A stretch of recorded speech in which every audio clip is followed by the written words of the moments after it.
Sa kasalukuyan, kamusta kayo Martians? Welcome back to the 365. Okay, so Martians, kamusta kayo? Medyo late start ng day, as in super duper late. Sabi ko sa inyo, kahapon ay meron tayong shoot. No?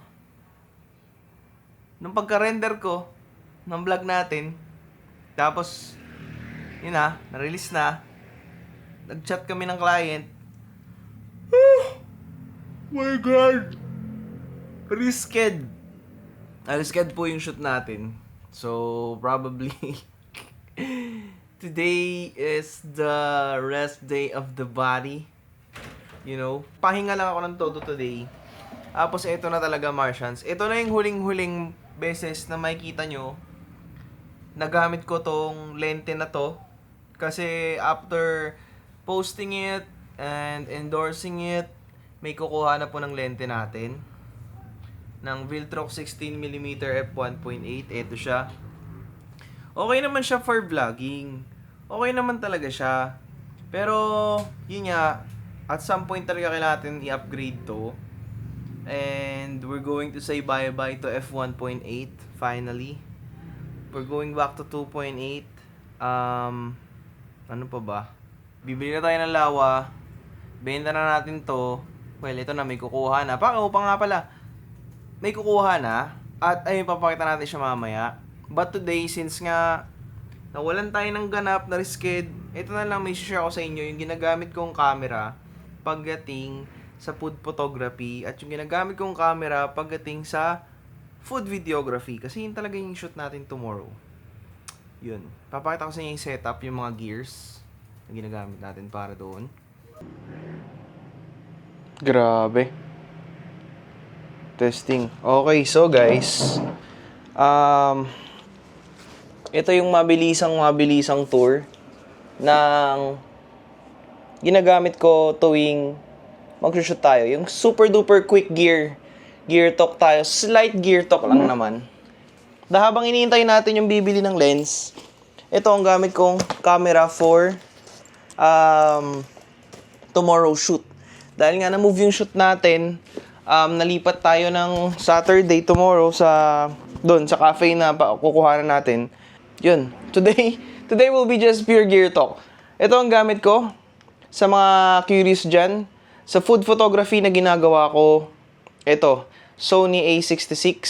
Sony A66. Kung sa mga nagtatanong dyan kung goods ba ang A64, okay na okay pa din. Kahit anong lens combo, kahit anong gimbal, pang events, hindi lang pang food photography, pang product, sobrang goods pa rin ng camera na to. Lahat tsaka mga kapatid nito hanggang A6000. Para sa akin, goods pa din. Kasi as long as you have good lighting at marunong ka mag-framing, marunong kang magtama ng ilaw sa subjects, sobrang okay nito. At syempre, yung ginagamit ko sa video,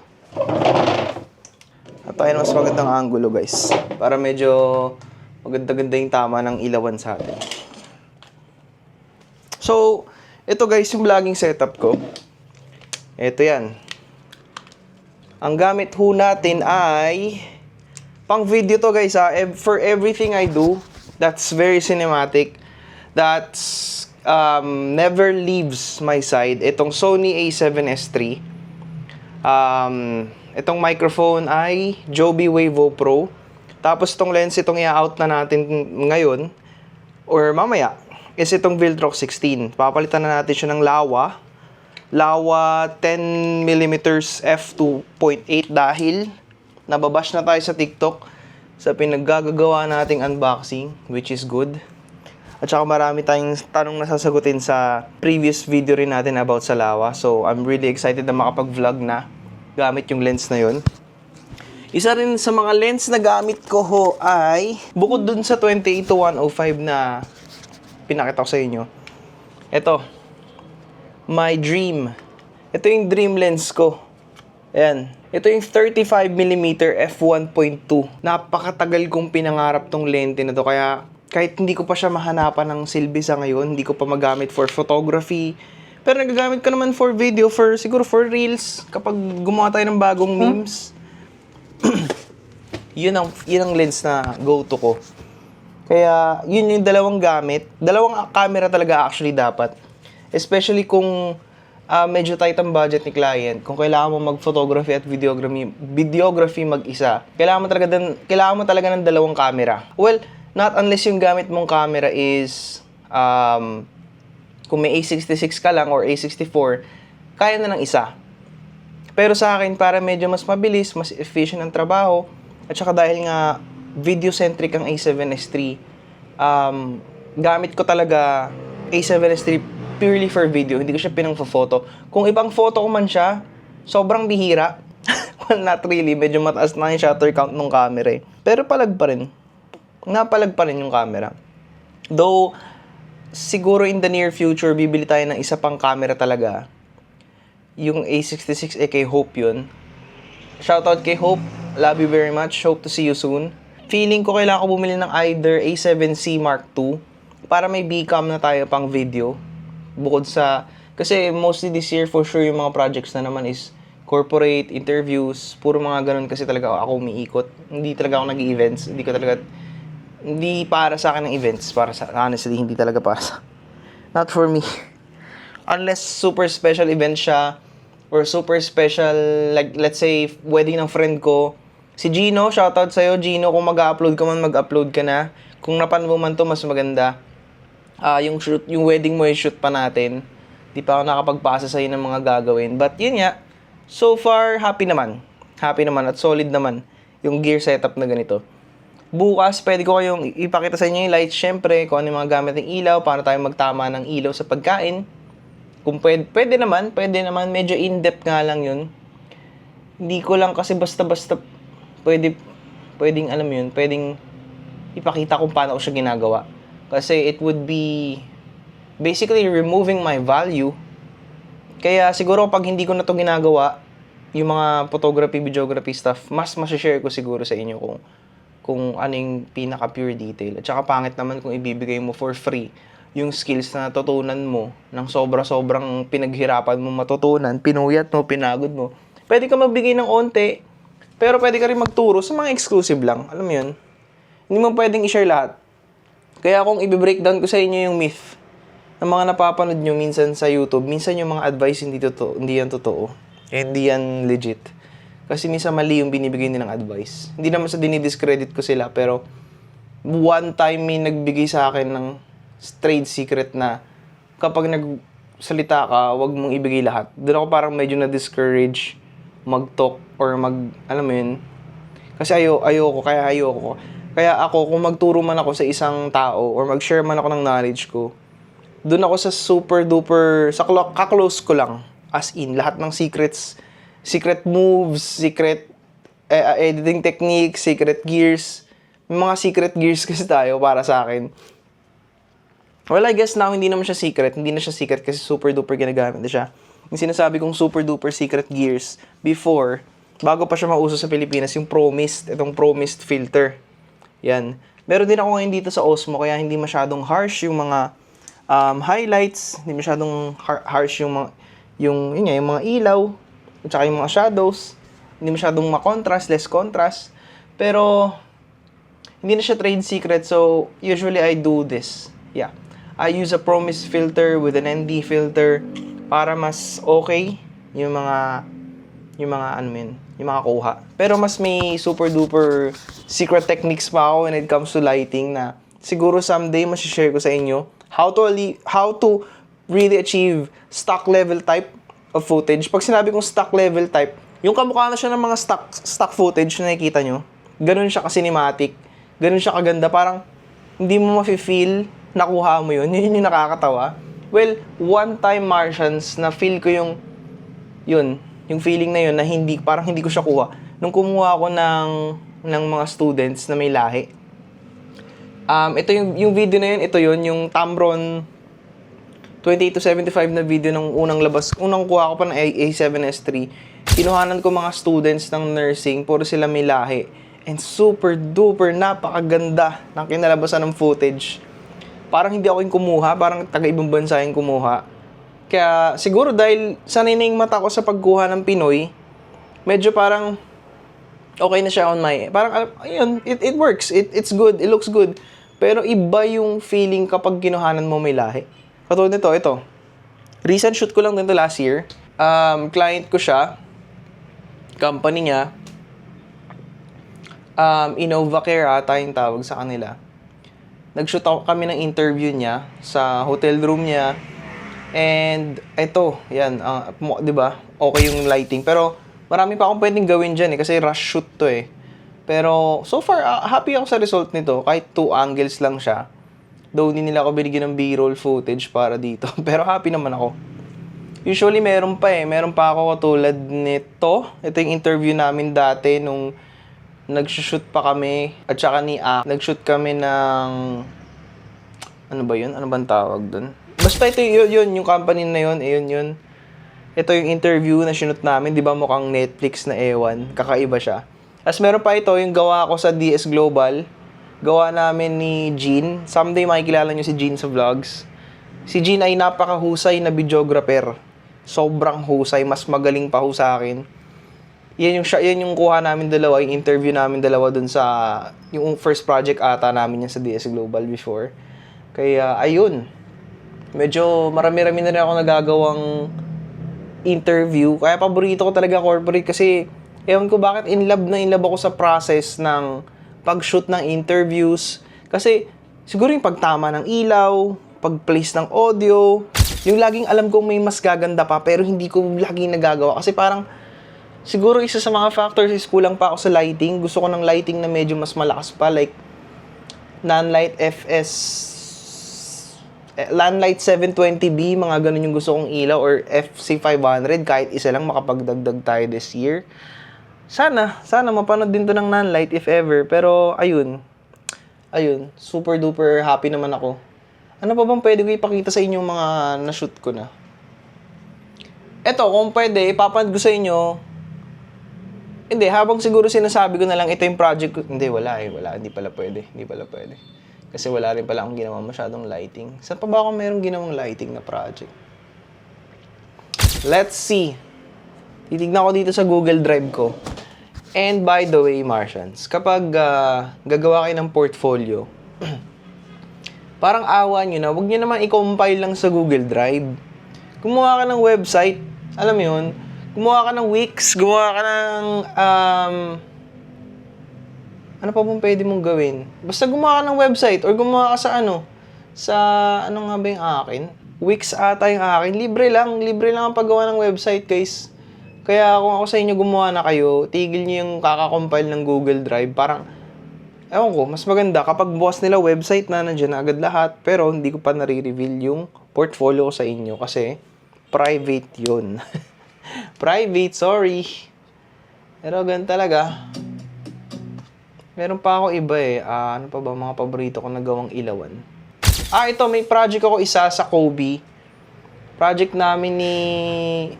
Nalimutan ko na pangalan niya. Basta vlogger din siya. Sumali kami sa contest ng Kobe na parang short film na talo kami. Ito yung mga paborito kong shots. Yung mga yan, may pangadyang ilaw. Itong shot na to. Yan. Tapos, yun, okay ako dun. Happy ako dun sa mga nagawa namin. Though, ang hirap kasi this year, I'm looking towards hiring a gaffer pagdating na sa mga projects para medyo mas okay na. Para alam mo yun, hindi ko na masyado iisipin. Kasi, syempre, you can't really learn everything. You really need to pick a specialty kung sa camera ka ba, sa ilaw ka ba, sa pag-edit ka ba, sa pag-direct ka ba. Kaya, alam mo yun, kailangan mo maging specific. Pwede mo namang aralin lahat, but it's really gonna take some time. That's why, ako na-realize ko later down the line, you really have to hire people when you're doing projects. Kaya doon nataas yung mga budget. Doon nataas talaga ang price. Kasi you hire people to do, you can't really do everything. You can, but kapag mababang budget, it's much ideal. Pero kapag mataas ang budget, syempre you hire a lot of people. You try to make the job as easy but as quality as you can. Ganun yun. Kaya, yung mga nagagalit-galit sa akin dyan, pagdating sa mga presyohan ko, wala ho kayong alam. Yun lang masasabi ko. Kung talagang nagagalit kayo sa presyo ko, dapat alam nyo yung mga galawan sa corporate. Alam nyo rin kung magkano ang singilan sa corporate. Kasi may mga nagagalit sa akin before na, ay, ang mahal niyan, huwag na natin sama yan.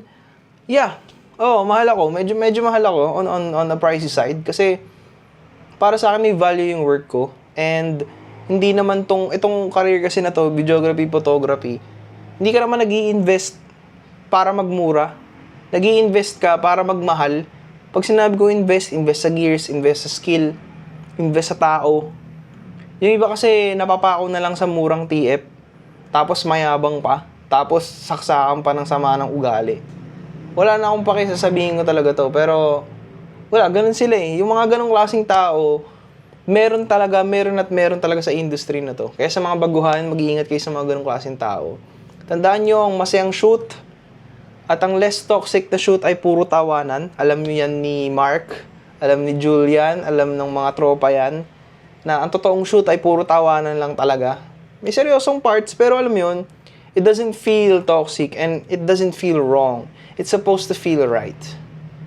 Yun lang naman masasabi ko. Grabe, no? Sabi ko, usapang gears, guys. Ba't tayo napunta rito? Pero ang tagal ni Mar. Mar pangalan niya eh. Nung kukuha ng lens. So, mga around 7:30 daw siya. Tsaka naghahanap ako na ipapakita sa inyong outputs na pwede kong i-share.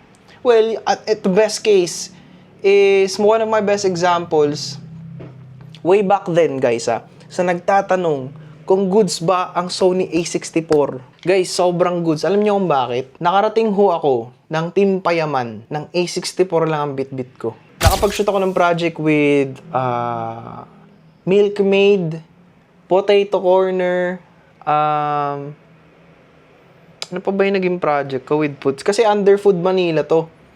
Nakapag-shoot pa kami ng Goldilocks. Nakapag-shoot ako ng Goldilocks. Nang ang gamit ko lang A64. Kaya sa nagtatanong dyan kung hindi good enough, sobrang goods na ang A64 sa ngayon. At saka A66. Pero syempre kung may budget ka, A67 ang kunin mo. Syempre dun ka na sa medyo modern modern, slightly medyo modern na yung specs, yung features. Marami kasi nagtatanong sa akin sa TikTok ngayon kung okay ba ang A64, okay ang A64. Ang tanungin mo kung okay ka ba? Kung okay ba yung skills mo? Kasi kahit gaano kaganda yung camera mo, kung wala kang skills, kung wala kang diskarte, hindi maganda output niyan. Dapat, kahit anong camera ipahawak sa'yo, alam mo yun, kaya mong pagandahin, kaya mong mag-effort para pagandahin yan. Kasi yun lang naman yun, kaya magaganda ang outputs, kasi you put in the work, you put in the effort, pinagtsatsagaan mong gawin, pinagtsatsagaan mong kunan, ilawan, angguluhan, at syempre i-edit. Doon ang pinakamagagandang output. Imagine niyo, I was 20, I don't know. Pero nakarating ako ng naka A64 kay Kong TV. Ginawa ko yung The Daily Vlogger. Ng A64 lang ang gamit ko na may kapartner na Blackmagic Pocket 6K. Ginawa kong Bcam yung A64. Pero other B-roll shots were shot with the A64. And I will say that was probably yung pinakamahirap na output na nagawa ko.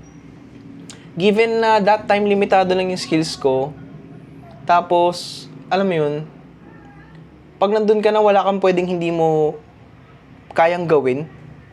Kasi hindi ka pwedeng dun. Siyempre, alam mo, hinire ka ni Kong. Siya yung pinakamagaling na content creator sa Pilipinas ngayon. Para sa akin,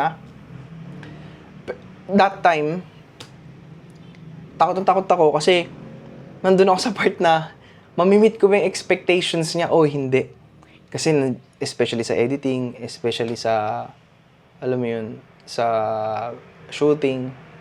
Ang alam ko lang dati is mag-shoot ng slow-mo, mag-edit ng slow-mo.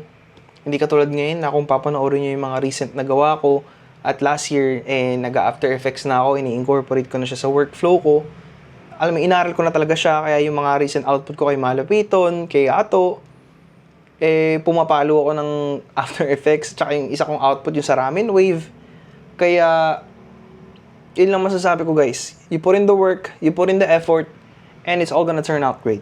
Kung A64 man ang camera mo ngayon, A66, 65, 63, lahat ng A6000 series, maganda ho yung output niyan. Basta aralin mo rin mag-ilaw, aralin mo rin mag-edit.